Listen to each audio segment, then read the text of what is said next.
1ನೇ ತಾರೀಕು ನಿಮ್ಮೆಲ್ಲರ ಪರವಾಗಿ ದಯಮಾಡಿ ನೀವು ಸಹ 1ನೇ ತಾರೀಕು ನಾಮಿನೇಷನ್ ಸಲ್ಲಿಸಲಿಕ್ಕೆ ಒಳ್ಳೆಯದಾಗಲಿ ಅಂತೇಳಿ ನೀವು ಹೇಳಬೇಕು ಅಂತೇಳಿ ಮುಗಿಸೋಣ. ನಮಸ್ಕಾರ.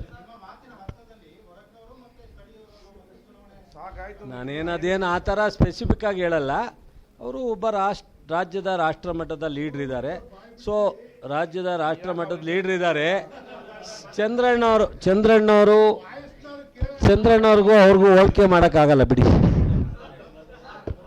ಏನಿಲ್ಲ, 1ನೇ ತಾರೀಕು ನಿಮ್ಮ ಪರವಾಗಿ ಎಲ್ಲ ಮಾಧ್ಯಮ ಮಿತ್ರರಿಗೆ ನಮಸ್ಕಾರ. ಎಲ್ಲ ಮಾಧ್ಯಮ ಮಿತ್ರರಿಗೆ ನಮಸ್ಕಾರ.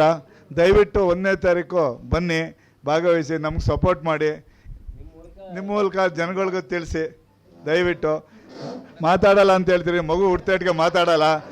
ಒಂದು ಸ್ವಲ್ಪ ದಿನ ಬೇಕು, ಮಾತಾಡ್ತೀನಿ, ನಿಮ್ಮ ಜೊತೆ ಬೆರೀತೀನಿ. ಟೈಮ್ ಕೊಡಿ ಒಂದು ಸ್ವಲ್ಪ ದಿನ ದಯವಿಟ್ಟು.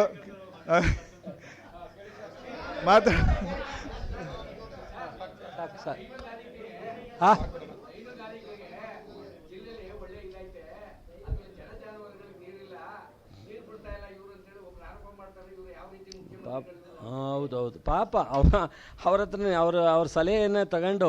ಸೊ ನಾನು ಈಗ ಮಾತನಾಡಬೇಕಾಗಿದೆ. ಪಾಪ ರವೀಂದ್ರ ಶ್ರೀಕಂಠಯ್ಯನವರಲ್ವ ಹೇಳಿದ್ದು, ಅವರಷ್ಟು ಬುದ್ಧಿವಂತರಲ್ವಲ್ಲಪ್ಪ ನಾವೆಲ್ಲ ಹಳ್ಳಿಯಿಂದ. ಈಗ ಅವರು ಹುಡ್ತಾನೆ ದೊಡ್ಡ ಇದರಲ್ಲಿ ಹುಟ್ಟು ಬಂದಿದ್ದಾರೆ. ನಾವೆಲ್ಲ ಹಳ್ಳೀಲಿ ಬಂದವರು. ನಮ್ಮದೊಂದು ಸಣ್ಣ ಹಳ್ಳಿ, 300 ಗ್ರಾಮ, 150 ಗ್ರಾಮ, 150 ಮನೆ ಇರ್ತಕ್ಕಂಥ ಹಳ್ಳಿ. ನಾನು ಒಂದು ಸ್ವಲ್ಪ ಎಲೆಕ್ಷನ್ ಮುಗಿದ ಮೇಲೆ ಹೋಗ್ತೀನಿ ಟ್ರೈನಿಂಗ್ಗೆ, ಅವ್ರ ಮಾರ್ಗದರ್ಶನ ತಾಳಕ್ಕೆ.